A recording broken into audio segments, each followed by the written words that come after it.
Hello and welcome to MEE Live. I'm Tamara Hemani, and today is Wednesday, the 4th of March. Today, as the US and Israel's war on Iran continues to escalate, we ask just how far will President Trump go before declaring mission accomplished?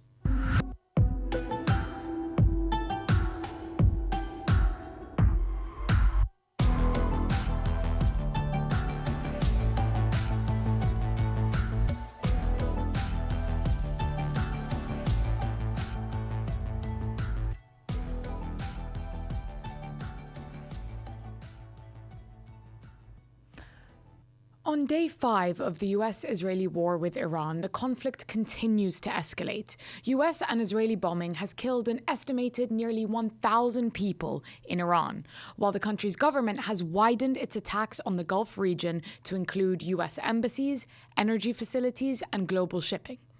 At the same time, over in Washington, the Trump administration is increasingly under pressure from Congress to articulate its goals for this war and a realistic timeline for achieving them. The administration's initial calls for the Iranian people to rise up and take over from their government have since been tempered by more limited discussion of Iran's nuclear and missile capacity. But reports have also emerged of the US government working to arm Kurdish groups on Iran's western border, suggesting that this campaign could still enter a yet more aggressive and destabilising phase.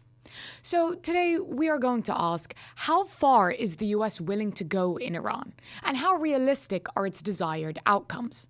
I'll firstly be speaking to Sina Tusi, a senior fellow at the Center for International Policy and an expert in Iranian affairs, about the likelihood of regime change in Iran.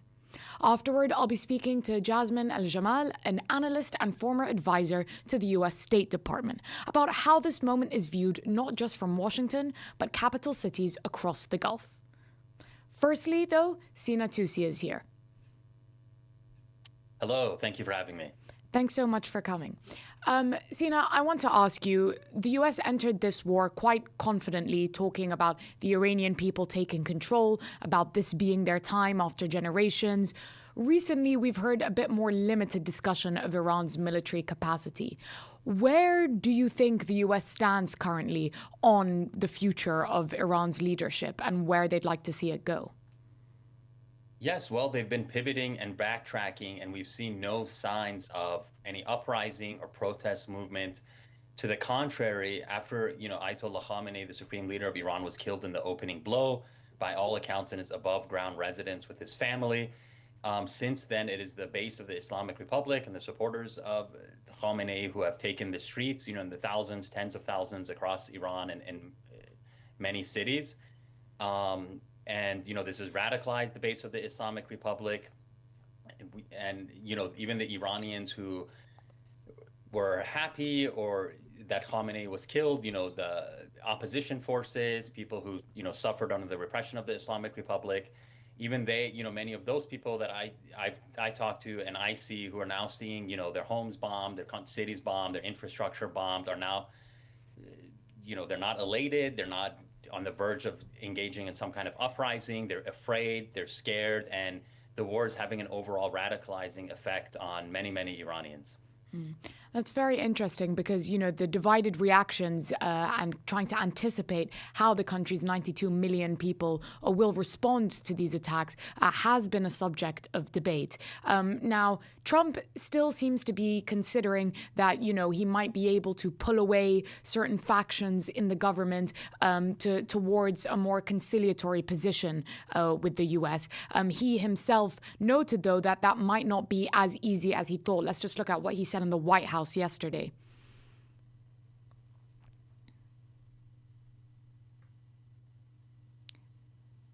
There we go. I guess the worst case would be we do this and then somebody takes over who's as bad as the previous person, right? That could happen. We don't want that to happen. That would probably be the worst. You go through this and then in 5 years you realize you put somebody in who is no better. So we'd like to see somebody in there that's going to bring it back for the people. Do you have someone in mind right now? Because you said all the people you did have in mind have been taken out. What do you think? Well, most of the people we had in mind are dead. I'm curious what you make of that admission from Trump. You noted that many people have actually been radicalized rather than being more conciliatory towards the US. What do you make of Trump's kind of worst case scenario anticipation there of the direction that Iran's leadership is headed? Yeah, to me, it just reflects that Trump's stepped into this without knowing what he was getting into. That, this president who, by all accounts, doesn't listen to his intelligence briefings, doesn't listen to his military briefings. He had, pro-Israel ideologues and donors and Netanyahu in his ear who clearly gave him bad information about Iran. Now, it's unclear what he's talking about. The people we wanted to talk to are dead. The people after that we're talking to were dead. I mean, Iran's leadership structure and system structure shows no signs of fracture. Khamenei has been killed, but, the president, Pezeshkian, the judiciary chief, Eji, a member of the Guardian Council, Adofi, are part of the new leadership council. Ali Larijani, the secretary of the Supreme National Security Council, and, that whole institution is still there. The Islamic Republic is a deeply entrenched, multi-layered system. And, what they've done, to prepare for this war is they've dispersed and delegated authority across the military realm, across the political realm, across, throughout the country. And each official has designated multiple successors for themselves. And this, whereas decision making is still a systematic decision, and across all these institutions I just mentioned and figures that I mentioned, and that shows no sign of fracture. To the contrary, the Iranians, and Ali Larijani has said this in recent days, they said they prepared for a months-long war, a long war, and they're capable of fighting that. And I think as this war goes on, the closure of the Strait of Hormuz, the effect on the Persian Gulf, the effect on the global economy, this is only going to accumulate and continue to increase costs for Trump. And Trump, you can see he doesn't know what's going on, and he's desperate. When he's talking in these terms, that's what I capture as desperation. His opening blow failed. His rhetoric is now changing, and now he's trying to arm the Kurds in Iraq. Yeah, I just want to ask you about that, actually, about the CNN and other reports that the CIA is in talks with these Kurdish groups.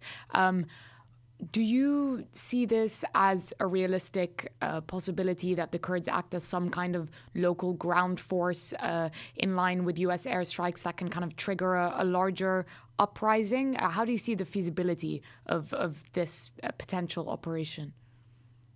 I think overall it is incredibly short-sighted thinking, and it just betrays how poor they understand Iran and the region and how desperate they are, because I don't think they have any other good options. What this would do, I mean, the Kurds, are not in a good position, including the Kurds in Iran and in Iraq, to launch this kind of attack. They will have the popular mobilization units and Iraqi militias at their back. Turkey's not going to like this. Turkey is going to be at their back. At their front, what's going to happen is this is going to unite vast majority of Iranians against this kind of action, because Iranians, if there's one thing from monarchists, Reza Pahlavi supporters to Khamenei supporters and Islamic Republic supporters, if there's one thing that unites them all and they're most sensitive about, is the territorial integrity of the country. And so this is a huge miscalculation that's going to make this war even more difficult for them. I wonder then, you said that President Trump seems to be a little out of his depth in kind of dealing with all these factors. We know that Israel's government has long been in contact with the Kurds. We know that it has lobbied for stronger coordination with the Kurds in Iran on this point, and that, it was some of Netanyahu's messaging that they might be able to fracture Iran's government, for example, some IRGC members, with these strikes. How much do you think the advice of Israel on how to approach Iran is affecting Trump's calculations? Or do you think actually he's quite resistant to their counsel? No, I think it's very much the Israeli voices in his ear, the pro-Israeli donors. I mean, we saw his negotiating team with Iran was Jared Kushner and Steve Witkoff, two individuals who may be more Israeli than the Israelis themselves and are hardcore Zionists. And I don't think these people have American interests in mind, that they prioritize Israel's interest, and, all these pro-Israel voices around Trump. And this war is a disaster for America. It's a disaster for America's strategic position in the region. Its allies are being hit. Its credibility to its allies is being destroyed. The global economy, the petrodollar that is the crux of American global dominance, is being challenged. It's becoming a quagmire. And the Israelis, for their own interests that have nothing to do with American interests, they want their own dominance in the region. They are an expansionist, apartheid country. that is trying to conquer other countries, Lebanon, Syria. Just And so they have their own interests, and they've been able to manipulate Trump, I think, very effectively. Just on that point, then, as you say, the costs of this war are rising across the region in ways that may not necessarily be beneficial to the interests of America or its allies. Iran at present seems very determined to continue fighting. You mentioned Larijani's recent statements. How could Iran continue to escalate from here? What could we see in coming days? Obviously, we've seen widening targets in the Gulf beyond military bases. Where could it choose to take the war from here? So the biggest leverage Iran has vis-a-vis America and America's global position and creating harm for the U.S. is in the Persian Gulf and the Strait of Hormuz and hitting not just American bases, which it's been doing, but harming the energy infrastructure in these countries that are U.S. allies. And what that's going to do is it has an accumulating effect on the global economy. So we see already, the South Korea, a lot of these Asian economies are suffering. The European gas prices are through the roof.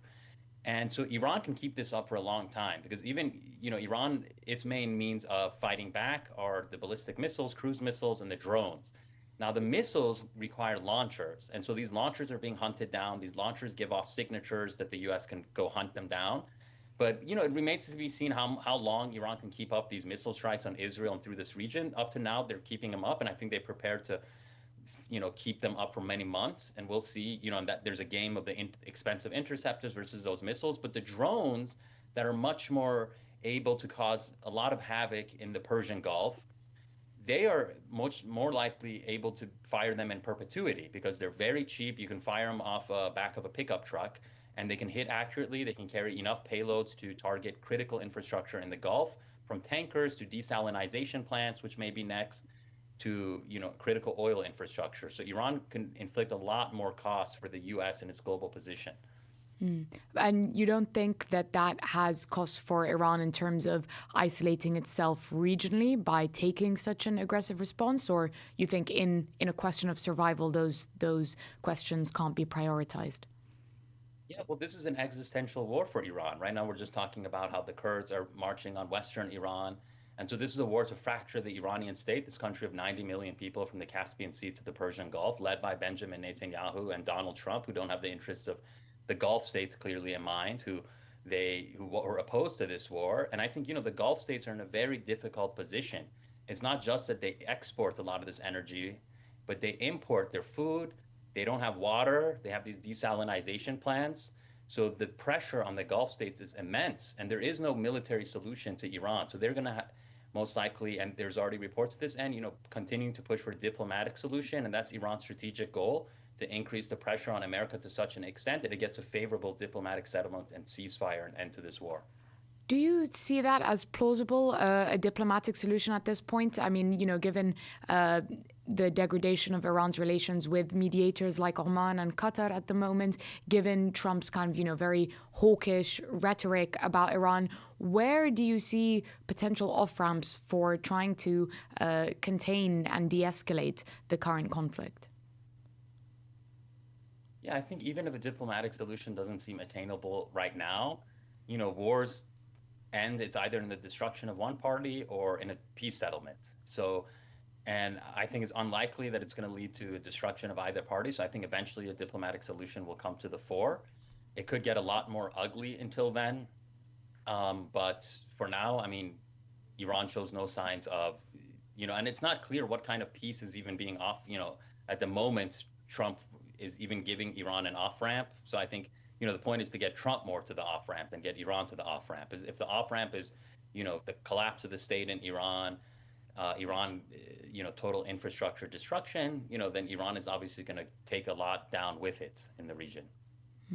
Interesting. And you feel confident then from what you're saying that with continued attacks on energy infrastructure and the resulting price shocks, that President Trump will have to move towards that off-ramp sooner or later, or do you think he can hold out much longer? No, I think Trump, if there's anything he's good at doing, it's, manipulating political optics and selling a narrative to his base that he could always sell as a victory. So we've seen this time and again where, it doesn't matter about the reality of the situation. So I think Trump can twist the politics around this to say, oh, I declared victory. I destroyed their navy, even though Iran didn't really ever have a navy, and declare some big, victory. So, that option is probably available to him. But yeah, I mean, I think the shocks, I mean, right now we're seeing all these stock markets collapses really. I saw in the Korean stock market, really sharp decline. Japan, they import a lot of their energy from the Persian Gulf. That's, that has knock-on effects. Yes, Europe is now talking about importing natural gas from Russia, which was ostensibly their core security threat, not Iran.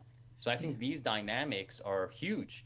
And if there was rational decision-making in the White House, which, there are rational heads somewhere in that decision-making area, most likely they're going to push for de-escalation eventually.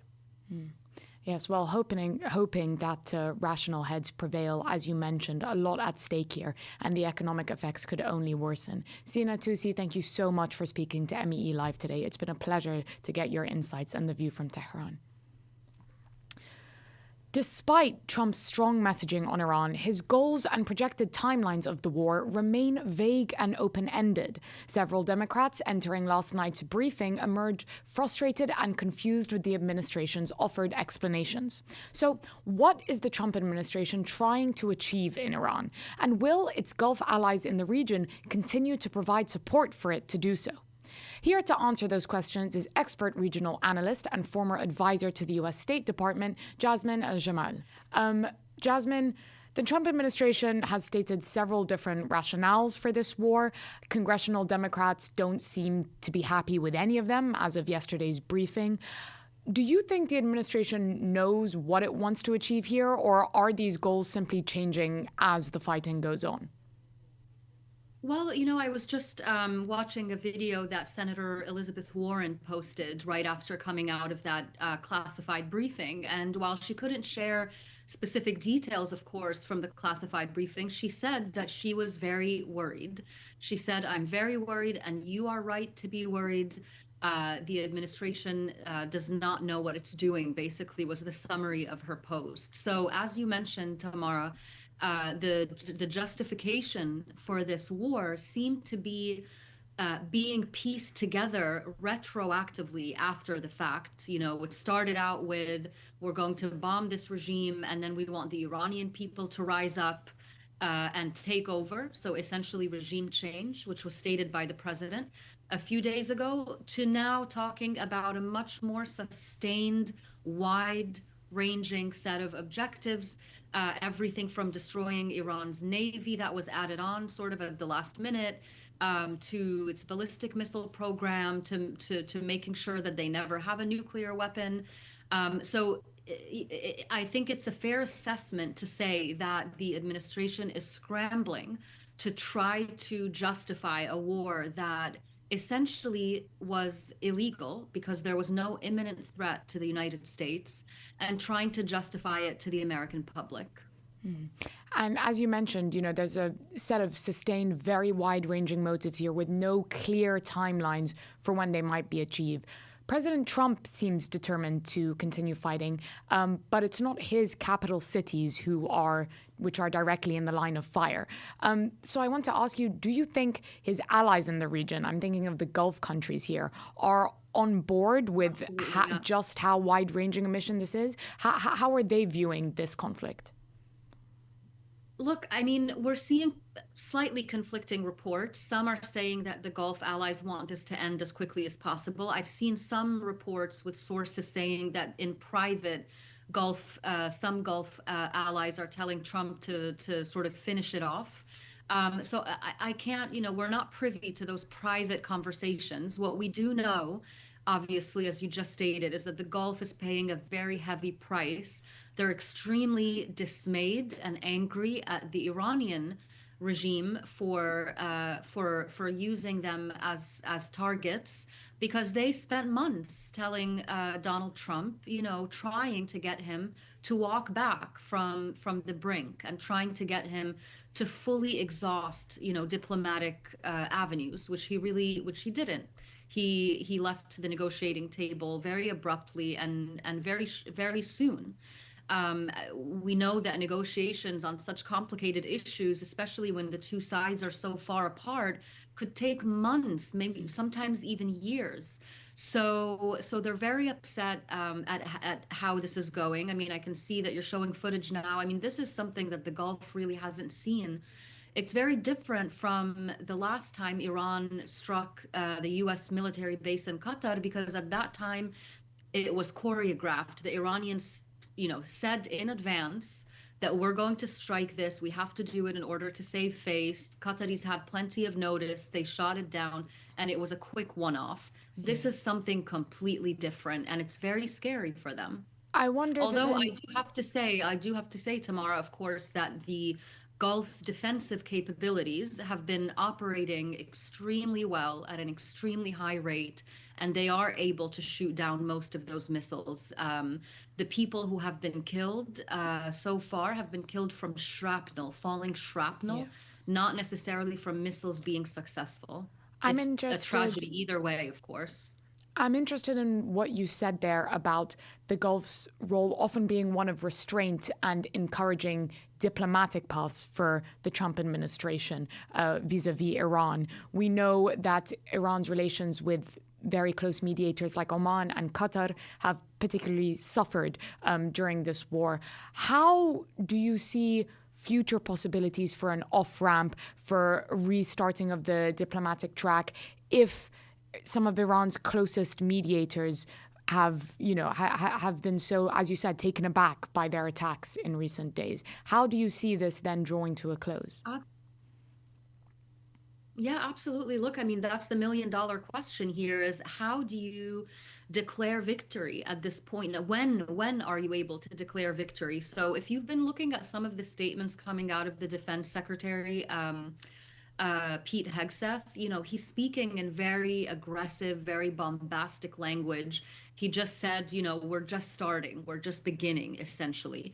And so that doesn't really bode well for a quick end to this war. That the administration has now on paper put a list of objectives that are going to take time to achieve before they can declare victory. So I worry that the U.S. is going down a slippery slope.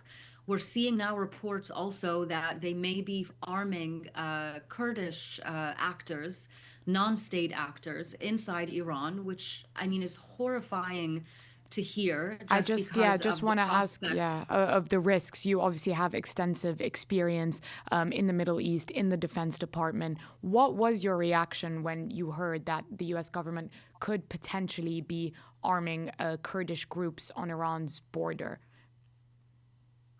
I mean, horrified, right? I mean, this, going into a country of 90 million people and trying to sow internal discord with no plan for why or what that would achieve or how you would stop it afterwards. You create a monster, you let that monster loose. How do you put it back into the box?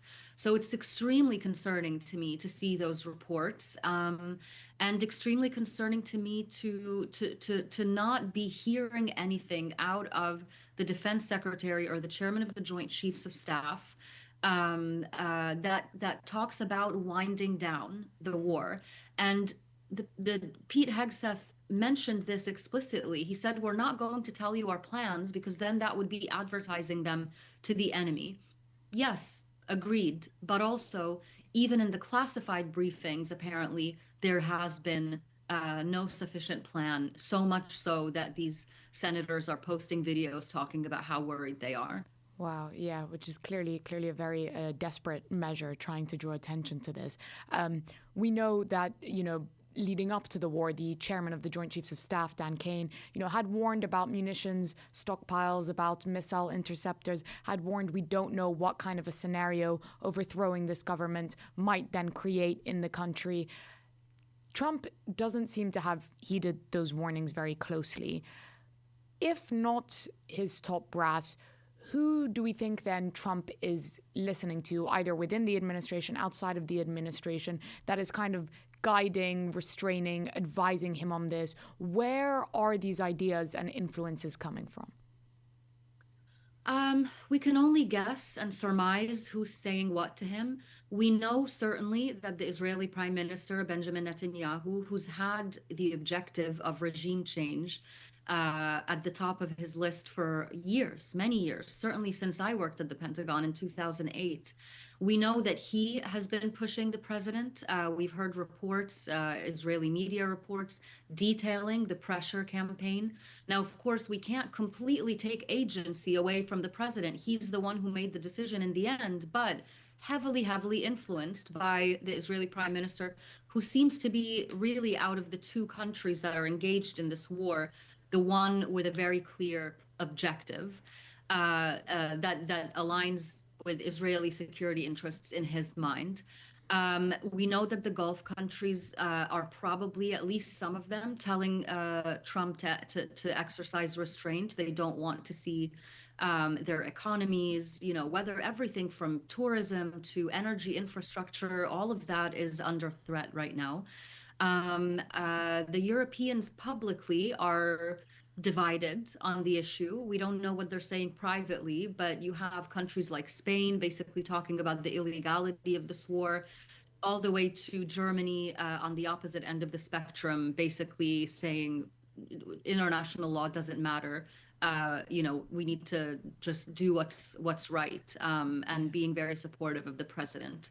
So ultimately, though, Tamara, the president makes the decision, right? He listens to all these people, and then he makes the decision that he wants, which is so concerning to me because he has such a dim understanding of the region and of how monumental something like regime change is, that he's not really fit to be making these really serious decisions.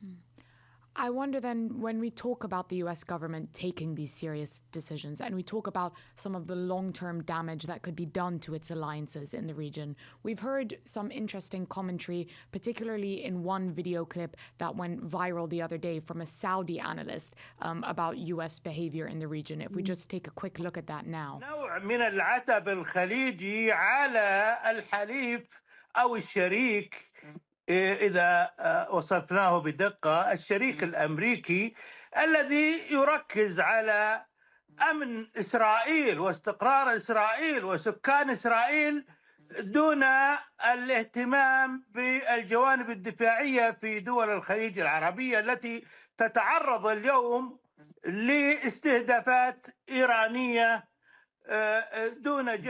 Like I said, the only state that has a clear objective that is in line with its stated national security interests is the government of Israel. Everyone else in that region does not benefit from the chaos, from the uncertainty that we're seeing playing out in the region right now. So it is deeply concerning that the US is operating this war with no seeming off-ramp, as we just discussed, in a way that is undermining the security of the entire region. Do you think that the region will be forced? There's been debate about how closely involved these Gulf countries will be. Do you think they'll be forced to say, we didn't want this war, but we're in it now, and we have to get more actively involved, especially if Iran continues to widen its targets to, say, desalination plants, for example, or further energy disruption? Do you see them kind of being forced to grow more involved, whether they want this war or not? Yeah, that's a really good question. And I actually posed that question yesterday or a couple of days ago to a couple of contacts in the region, in Qatar and in the UAE. And the response was similar in that they don't want to, but they have to keep their options open. And if they find that there are no other options to protect themselves, to end this, then they may have to get involved. And then just I know you only have a couple minutes left, but if we then look at the long-term makeup of this region, right? We've had the Gulf states relying on U.S. security guarantees, reliably exporting energy resources, being a place of security for expats, and building their long-term growth models around that. Very different from Iran and obviously its allies across the region.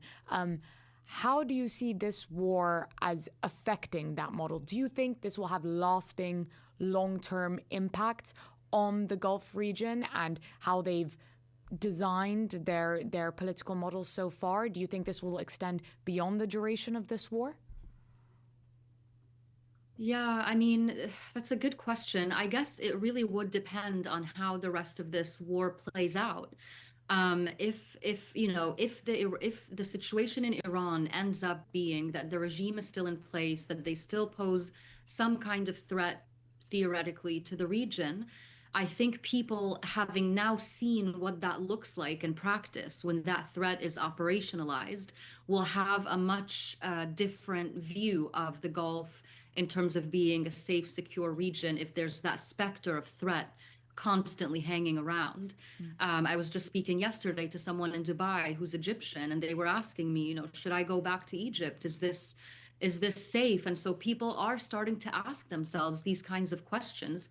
That's in the short term. In the long term, it really will depend on what happens inside of Iran, which, the theme of our conversation is we simply don't know. And the prospects for instability are higher with each passing day that this war continues.